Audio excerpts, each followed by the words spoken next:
What's up, guys? So today we're looking at something that is on a crowdfunding campaign, and this is called the gear spool. So the concept behind this is really simple. All it is a small spool, all right, so you can minimize all of your gear.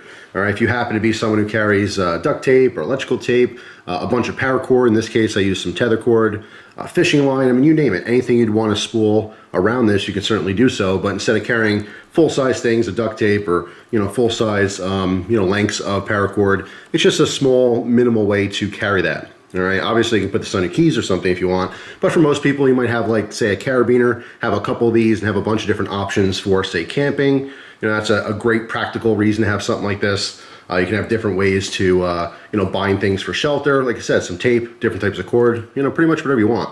All right, so I zoomed in some more to give you some detail here.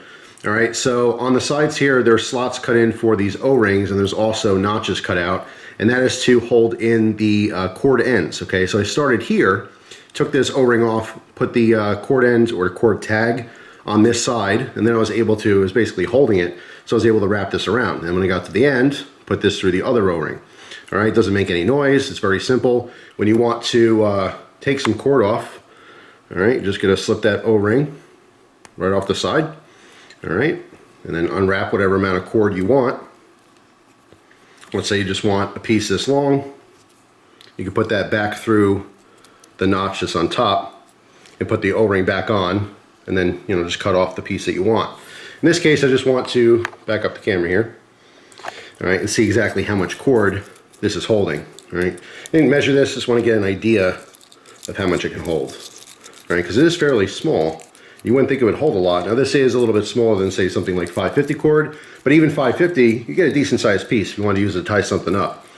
All right, you can make multiple knife lanyards or something like that, all right?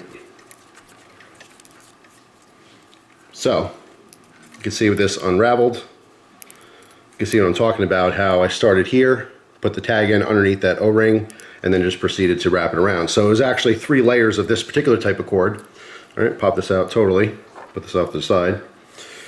Because you have roughly, let's see, about 1 foot, 2 feet, 3 feet, 4 foot, 5 foot, maybe 5.5 foot.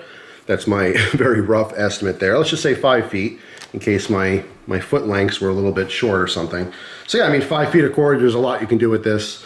Something as simple as if you had this on your keys, a practical reason would be, let's say you go to Home Depot and you don't bring your truck or your van or something, and you buy something oversized, or you're at Walmart, you throw it in the trunk, and then you have that moment where, uh-oh, I can't close the trunk lid. Well, at least you have some cordage on you, so you can tie it down. That's just a real life practical reason why you might have it on your keys. Now, for this particular one, I'm not going to put this on my keys. What I actually want to do is I want to put some electrical tape on here. I find I use electrical tape quite often, and this will be a perfect little tool to hold that, as opposed to having the full-size spool, because I buy the large ones, so it's a little bit cheaper. Now, I do prefer using the tether cord. I think this is an awesome option because of its strength, but it still has a narrower diameter than something like 550 cord. This is what I prefer, and again, it's about 5 foot or more of that. But I did want to show you the option with some tape. Having these smaller rolls, it's not that big of a deal for storage, but sometimes if you're looking for electrical tape that's on sale, you get those big old rolls. It makes more sense. Like most things, when you buy it in bulk, it ends up being a little cheaper, but you might not want to carry a huge roll like that. That's, again, why something like this might be advantageous to have. All right, so it's as simple as what you would think. You're just going to wrap it around. All right, so I'm going to try to center this best I can because this does not fill out the entire width of the middle. And I'm just going to slowly wrap this around and show you what it looks like.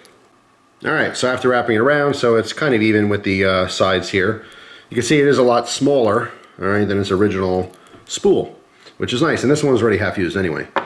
So again, this is just the concept behind here, all right? When I always put tape, I always kind of fold over the end to make like a little tag so you don't have to worry about, like, picking, the end of it out. So this way, it's like almost like a little handle built in, all right? So you can flop that down and you're good to go. So, I mean, it's a really simple construction, as you saw, all right? Basically looks like a little barbell or something. It does come with a split ring, and there's also cordage on it. I think it's a 100-pound cord, so that's its breaking point, so it holds 100 pounds. So you can clip this onto whatever you want, right? That just kind of literally goes through the center of the whole thing. So overall, I mean, it's a really simple little design. When I first saw this, I didn't know any details as to what it was going to be made out of. I didn't know if it was titanium or stainless or aluminum. I didn't know how expensive it would be. because I love the idea, but I thought this is awesome if it's going to be cheap. It has to be affordable. Even though there's plenty of people out there that are going to spend $50 on something like this made of titanium, that's color anodized and whatever, that's not most people. You know, that's like a little niche in the community, the gear community, people buying stuff like that. The same people spending $150 on a lanyard bead, you know, they're out there, but I think that this design would be very cool if it was affordable. I was extremely happy to see that the base price for the Kickstarter campaign is $6. Now that's if you're just getting one. The more you get, the cheaper it is. Anyway, just wanted to show this in case anyone would have an interest in something like this. I think it is a cool idea. There are a handful of people out there that carry a ton of stuff that you don't really need as much, so these would definitely make sense in that particular case. If you want a bunch of different cordage and tape and different things, you know, available to you, but you don't want to have a bunch of spools like that, having these smaller ones, it just makes sense. You can add something like this to a first aid kit and put your medical tape in there. You know, the stuff that looks like ace bandage and just kind of sticks to itself. You know, you can think of all different ways to use this particular type of tool. So down in the comment section, write if you have other ideas on how to utilize a tool like this. The most obvious, again, is cord and tape. But, you know, the sky's the limit. I'm sure you guys come up with all kinds of cool ideas where this could be useful. But anyway, that's all. Just wanted to share that with everyone. Thanks for watching. Hope you guys have a wonderful day, and I will see you tomorrow with a new video. Take care.